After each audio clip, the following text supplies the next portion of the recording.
Bonjour mesdames, ici Marjorie, votre muse du bien-vivre. Merci de vous joindre à moi à la découverte de la beauté sur toutes ses facettes. Et ce qui nous intéresse dans cette vidéo, c'est particulièrement une des faces cachées de la beauté. Sa partie, disons, impalpable, mais qui est bel et bien présente puisqu'elle se manifeste régulièrement sous nos yeux. Il vous est sûrement déjà arrivé de ne pas vous sentir au meilleur de vous-même. Certaines diront qu'elles ne se sentent pas nécessairement à leur top, disons. Je me demandais d'où peut nous venir ce type de sentiment. Alors même que, en apparence, nous pourrions sembler briller de tous nos feux et qu'à l'intérieur, nous savons très bien que nous ne nous sentons pas nécessairement au top. Eh bien, pour différentes personnes, les raisons peuvent varier et ça peut aller à l'infini selon les circonstances et le vécu de chacune, bien sûr. Je pense toutefois qu'il y aurait un facteur commun qui nous rassemble à cet égard. Et ce serait au niveau de nos pensées. Ce qui m'amène à poser la question suivante. Comment manifester notre beauté, beau temps, mauvais temps? Eh bien, je vous propose un petit exercice que je trouve bien utile.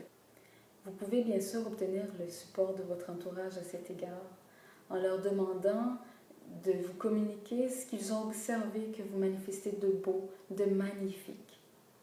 Notez-les, c'est bien important de les écrire.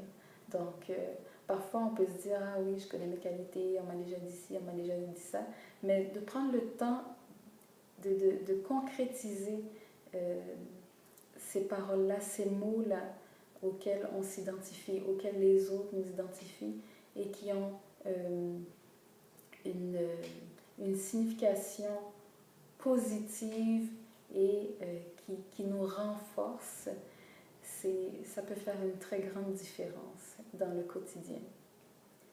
Donc, vous notez un minimum de 10 de vos qualités, que ce soit vous qui les ayez décelées et ou d'autres personnes. Donc, c'est un minimum de 10, ça peut aller à l'infini. Je vous recommande un minimum de 10 de vos qualités écrites sur un petit morceau de papier. Une fois que votre liste de qualités est complétée, je vous suggère de l'avoir toujours à portée de la main et de prendre le temps de lire cette liste régulièrement, idéalement à chaque jour.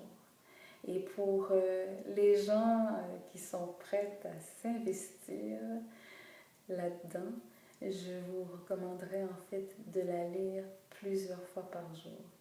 Au moins, disons, le matin et le soir. Donc, le matin au réveil et le soir avant d'aller vous coucher. Donc, le but ici, c'est de prendre le temps de remplacer des images qui nous viennent à l'esprit par rapport à notre conception de la beauté, de remplacer des images négatives qu'on ait pu se faire, se former dans notre esprit, des pensées qui nous sont déjà venues, des pensées négatives qui nous sont déjà venues à notre égard par rapport à notre beauté, que ce soit dans les médias, que ce soit dans les revues qu'on achète, dans des livres. Le but, c'est de reconstruire ou de renforcer tout simplement, si on a déjà une excellente image, on a déjà de très belles pensées à l'égard de notre superbe beauté. Donc le but ici serait tout simplement de renforcer tout ça. Donc le but, c'est de remplacer non seulement les images négatives ou pensées négatives à l'égard de notre beauté, mais aussi d'utiliser cette liste justement dans des moments où on se sent moins à notre top.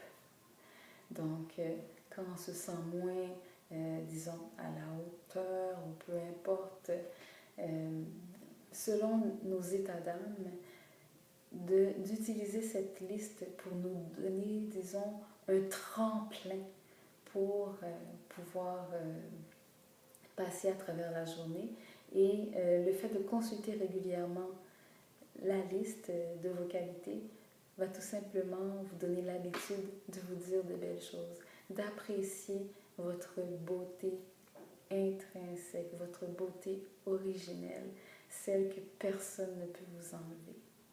Alors voilà, si vous avez aimé cette vidéo, prenez le temps de la partager avec le plus de femmes noires possible, de façon à contribuer à leur beauté originelle. Merci de votre écoute.